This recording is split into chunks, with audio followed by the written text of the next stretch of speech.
go, is this really weird, or am I that high? Because this is insanity.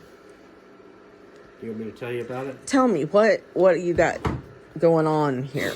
This is a all so you don't thermostat. have to take this a is a cooler. thermostat for my refrigerated cooler. Right here. See the refrigerated cooler? Yeah, that's it. That's how big it is. That's how big it is. Smaller than But it a regular doesn't require cooler. any ice. It's a mini fridge. Mini fridge. Yep.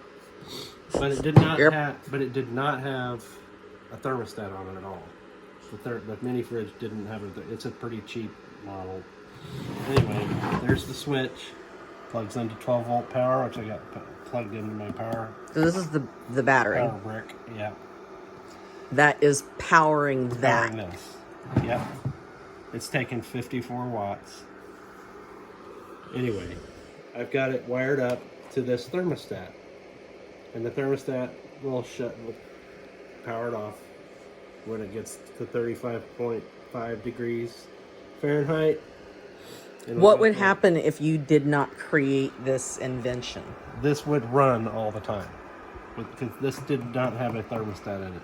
So it would just be like, I'm at this temperature, and I'm just going to stay going the whole time to keep this temperature. It would just run all the time, and it would go cold, and there would be no control of it. So now I have temperature control in my little cheap old. But don't you want it to be cold all the time? But you don't want it to freeze, and you want it to be. Regulated. You want it to you want it to a certain degree. You want to keep it in between a certain degree. Plus, you don't want it to drain your battery over here. Can I have a drink of that water? This is, this here is, take a guess at what this is. It's an old alarm clock. It's Lewis's old alarm clock. And This part. Right Not here. this. This is the thermostat. This that I is bought. Lewis's old clock. Right. This is a housing now for this little thermostat. So I cut the top of the alarm clock out right there, just in a rectangle, and put that in, and then the wiring is inside. There's the little thermostat wire right there. That he drilled into the thing. It goes in here, then it's looped under the fan and everything. He took this part off. It comes in here. Right there, that little doodad right there. That's the end of the thermostat. Mm-hmm. Anyway, when it runs and it gets down to 35.5. So you had to drill through this thing. Yeah, on the inside. Just one little hole. And then you hooked all this up, and then you created a housing unit for the thermostat. For this, and it's attached by Velcro, and it's attached. I took two little pieces of wood. Of course. And attached it with Velcro. And the only reason I did that was to pull it away from the fan because it needs airflow. Are they stir sticks? No. Are those your dad's? Those are my dad's sticks that he gave us. You're like, I'm going to use them. That's right. Anyway. Because what would happen if you didn't have there? This would be right up against there, and it would block the fan. So I pulled it away for a little bit so I could get the fan. So I don't want to block the airflow into the fan. That's why it's like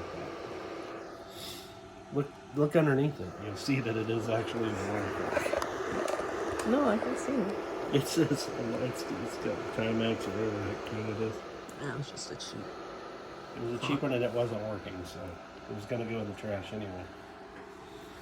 And so that you hook to this. Right.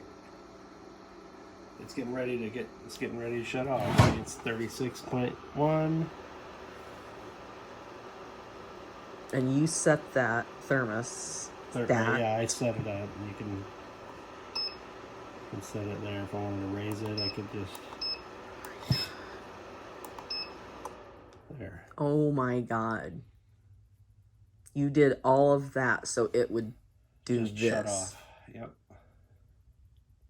So now it'll shut or off. You could have a cooler. With ice that you'd have to go buy and everything else. How long are you going to be gone? A couple days. Even if it's a weekend, it's still fine. I just can't think of what you would put in there. Like if it were you. I'm sorry. Drinks, fruit. What? Here, stop. I'm sorry. Stop filming.